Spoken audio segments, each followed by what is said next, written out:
રાજ્યમાં દિવસે ને દિવસે ક્રાઇમની ઘટનાઓ વધી રહી છે.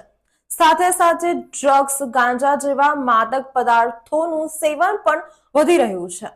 ત્યારે વડોદરા એસઓજી દ્વારા શહેરના માંજલપુર વિસ્તારમાં આવેલ સિયાબાગ પાસે મધ્યપ્રદેશના એક પેડલરને 7 લાખના એમડી ડ્રગ્સના જથ્થા સાથે દબોચી લીધો છે.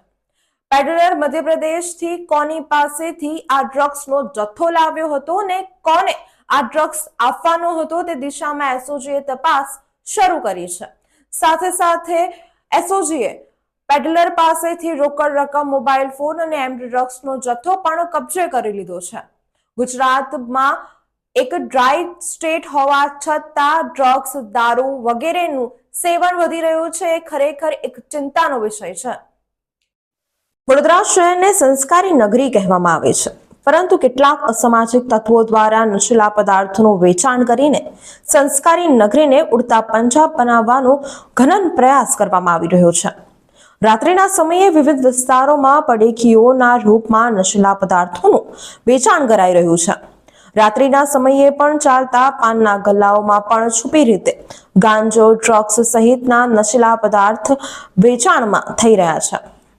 ત્યારે એસઓજી દ્વારા આવા અસામાજિક તત્વો સામે સપાટો બોલાવવાનું શરૂ કરાયું છે. દરમિયાન 25 નવેમ્બરના રોજ એસઓજીની ટીમને બાતમી મળી હતી કે મધ્યપ્રદેશના શખ્સ માંજલપુર વિસ્તારમાં એમડી ડ્રગ્સ લઈને આવ્યો છે અને સીતાબાગ ખાતે ડિલિવરી આપવા માટે ઉભો છે. જેના આધારે એસઓજી પીઆઈ એસડી રાદરા સહિતની ટીમ દ્વારા બાતમી મુજબના સ્થળ પર રેડ કરીને ડ્રગ્સની ડિલિવરી આપવા માટે આવેલા મધ્યપ્રદેશના શખ્સને ઝડપી પાડ્યો હતો. તેની અંગ ઝડતી કરવામાં આવતા તેની પાસેથી 7 લાખનો મેફ્રેટ્રોન ડ્રગ્સ જથ્થો ઝડપી પાડ્યો છે. જેથી એસઓજી દ્વારા પેડલરની ધરપકડ કરીને તેની પાસેથી એમડી ડ્રગ્સ સહિતનો મુદ્દામાલ કબજે કરી તેના ઉપર આગળની કાયદેસરની કાર્યવાહી હાથ ધરવામાં આવી છે.